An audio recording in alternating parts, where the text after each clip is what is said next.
Oui, bonjour François. Bonjour Yves, merci de me recevoir. François, je suis particulièrement fier de vous recevoir ce jour. Vous êtes un professionnel du patrimoine depuis plus de 30 ans. Pourriez-vous nous décrire, nous représenter Onova Patrimoine? Oui, alors notre société, effectivement, est une ancienne société qui a été créée en 1988 et qui s'est spécialisée très tôt dans le secteur de l'assurance vie.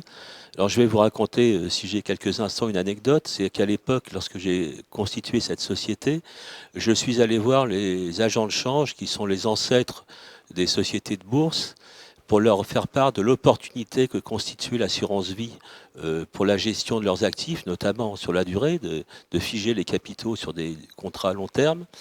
Et l'ensemble de ces professionnels m'avaient dit à l'époque, nous ne sommes pas des assureurs.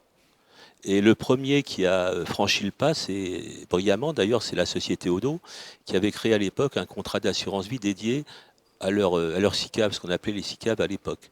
Donc voilà un petit peu le cheminement de Onova, 30 ans Onova. après? Alors Onova, 30 ans après, s'est développé au fil de l'eau, n'a cessé de progresser. Pourquoi? Parce que je pense que la clé de la réussite, c'est de ne pas vendre des performances aux clients, mais de vendre du service. Les gens qui ont beaucoup d'argent ne cherchent pas à en gagner davantage dans leur investissement à travers un conseil en gestion de patrimoine, mais cherchent plutôt à protéger leurs actifs.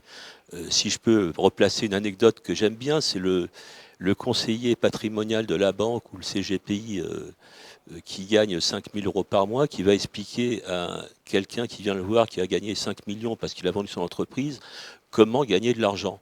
Alors moi, je pense qu'il faudrait inverser les rôles et mettre à la place du conseiller l'entrepreneur qui a vendu son entreprise et vice-versa. Je reconnais là votre bon sens, François. Pourriez-vous néanmoins vous faire part de notre situation, de notre analyse de la situation actuelle des marchés financiers? Alors, nous n'avons jamais travaillé sur des pronostics. Nous avons toujours fait en sorte d'éviter ce genre de choses, dans la mesure où un pronostic, on va se tromper quand on est bon une fois sur trois, mais c'est une fois de trop. Donc on met en place des stratégies qui visent sur le long terme toujours à passer les crises financières qui arrivent, on ne sait jamais quand, de façon la plus douce possible pour les clients et de ne pas les perdre tout simplement. Toujours avec un objectif de, non pas de leur faire gagner de l'argent, mais de protéger leurs avoirs, et c'est ce que demande l'ensemble finalement des gens qui ont de l'argent. Ce qui vous réussit plutôt bien, puisque justement vous êtes là depuis 30 ans.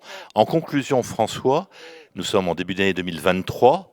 Quels sont pour Onova vos principaux projets, vos principaux objectifs pour cette année qui débute?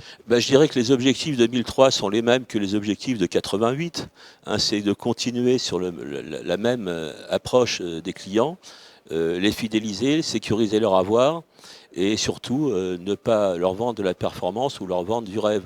Je vais terminer avec une phrase que j'aime beaucoup parce qu'elle est de moi. C'est mieux de rêver en consommant que de rêver en épargnant. Merci infiniment François et à très bientôt. Merci Yves. Au revoir.